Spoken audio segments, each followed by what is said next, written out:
Yeah, that looks pretty good, doesn't it? Yeah, I think so. Oh, I did start it. Okay. Hey, um, my name's Dennis, and welcome to my YouTube video. I'm just looking over some work I've done on this 1911, and I put some sights on it for my son. This is his 1911. Um, I think the next thing I'm going to do too is I might Cerakote it. I may not. I'm not sure. I think I will. I'll do a low temperature Cerakoting on it, and because I'm kind of finished with it, uh, it's pretty nice. It works really nice. It has a good crisp trigger pull and reset.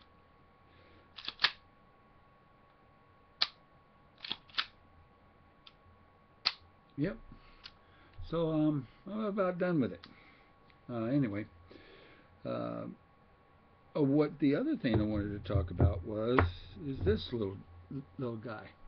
Now, at first on video, you can't tell the difference until you hold up something like this. And so, if you look at the difference, it's a quite a considerable amount of difference here. The reason I'm showing this is I took this. Actually, what I did is I took a standard full-size Combat Rock River Arms 1911, and I did some work on it, and I was kind of not liking some of the things I was doing with it, and you know, Rock River Arms makes a really nice, dependable 1911. They use the standards that been on the 1911 since the beginning of its making back in 1911. Anyway, what I did with this one here is because my hands and I'm getting old and I like to be able to control my weapon and I'm a 45 type person. So this part had to stay almost completely full frame. So I took the frame of a 1911 and I cut off this end here and I cut off here a little bit and stuff. Used my middle and a little bit here and there, and now so it's right at the edge of the. I don't have to worry about trying to buy an extended mag thing to give me my full grip, but this gives me a full grip, as you can see. Um, and then my hands are pretty big, but and I have about an inch and a half beyond my finger sticking out for control. And what I did is I took um, their slide, the Rock River Arm slide of another weapon, and I went ahead and hit this front off and redid the you know the front sight and dovetailed it in and it already came with the Novak rear and front, but when I cut, I had to redo the front, but that's okay. And then I had to do a little of the porting on the side of the slide, and it was the right length and everything else from for here to here. It's correct and worked really nice. I liked the design of it. And then of course I had to go on the inside of it. And of course I had to take another barrel. I had to get another barrel and do a refit and cut for the channels and everything else. And of course the uh,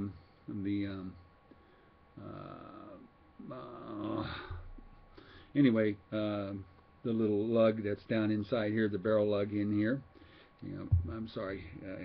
The medication that I was on caused a lot of problems for me. But anyway, so to take it apart, it comes apart just like any other one. Now this is a three.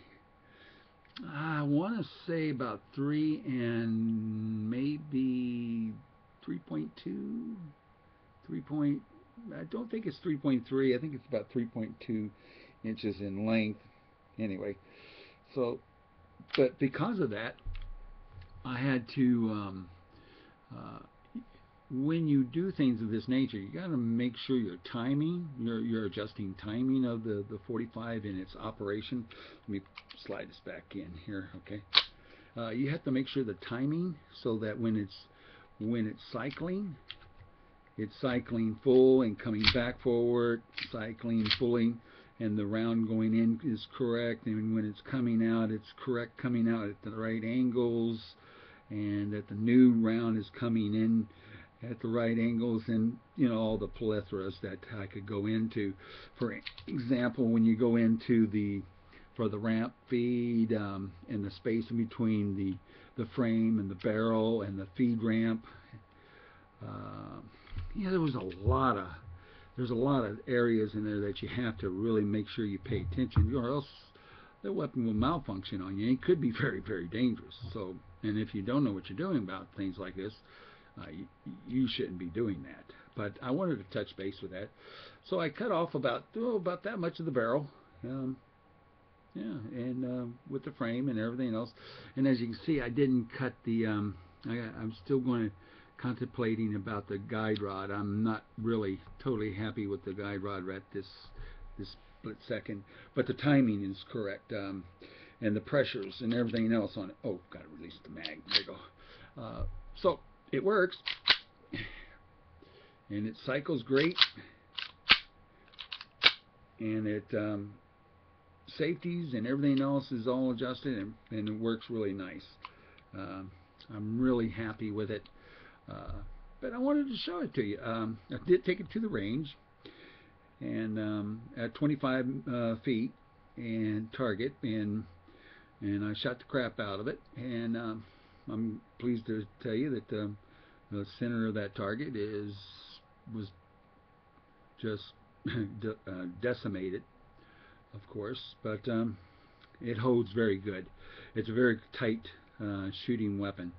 There's no play in the framing or the barrel at all, left and right or up and down. The slide is really super tight in there. I had to do that milling work on it to be able to get the two to marry. But once I did, there it is. I'm really happy with it. Of course, you know, when you do things like this with a weapon, the arms maker, Rock Island, says, well, it's not warranted anymore. I'm not really worried about being warranted. The things I had questions for them is pressures.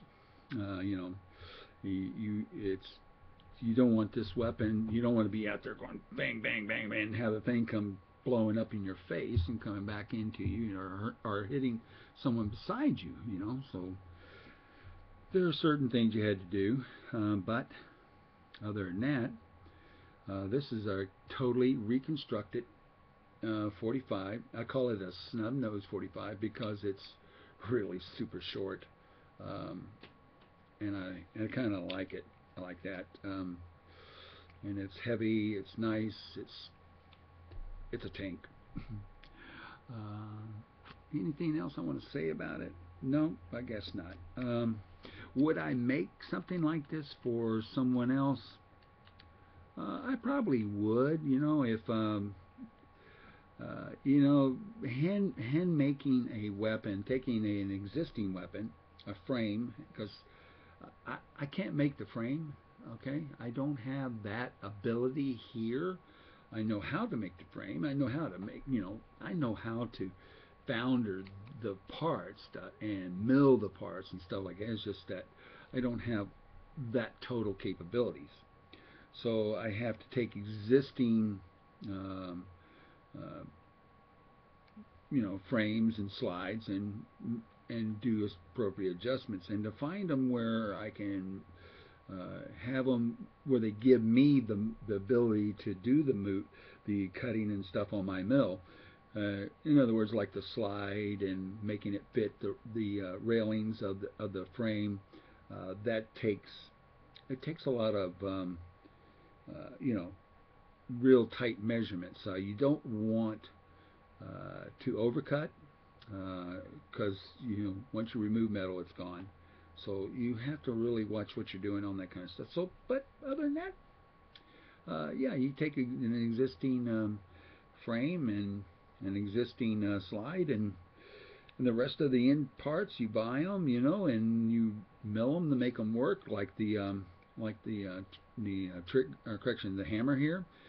Milled the sides of it to make it fit the correct distance, not only for its travel in its area where it's supposed to move back and forth, but also the pin and also the relationship with the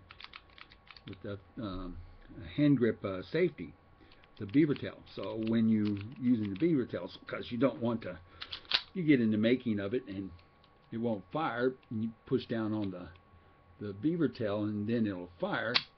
Okay, you're in the pocket, but that doesn't mean it's really safe.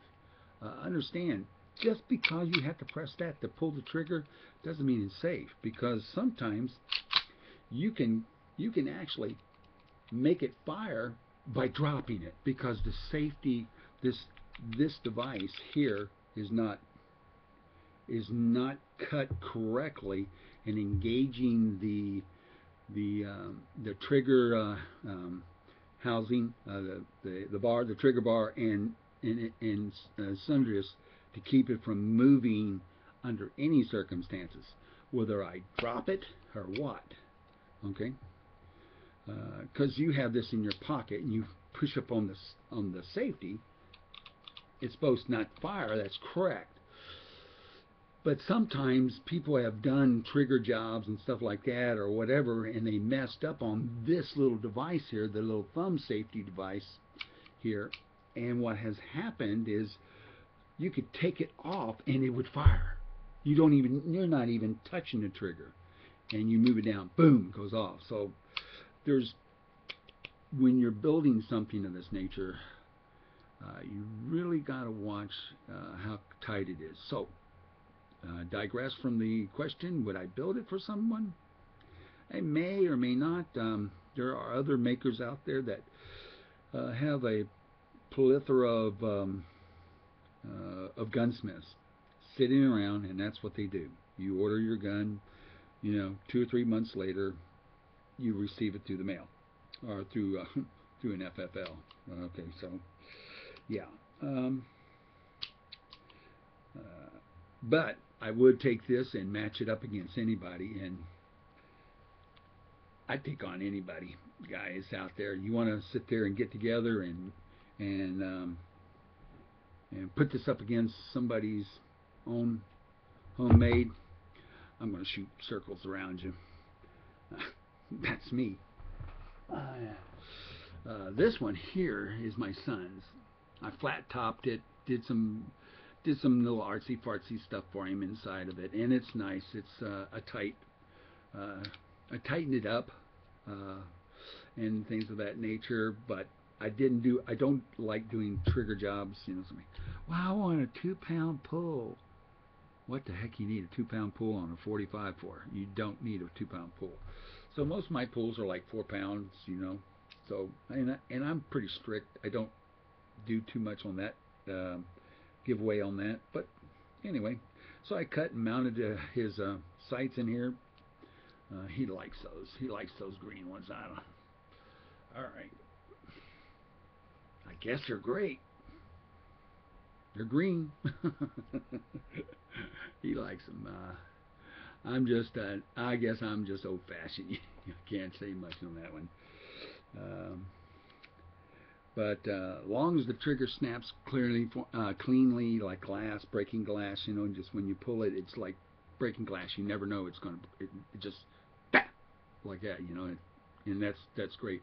And then the what we call the take-up, so when you fire it, and then it comes back and you reset, that little movement, just, I like that, just a little bit of reset. Oh, well, you guys have a super fine day. And remember, always keep the powder dry, okay?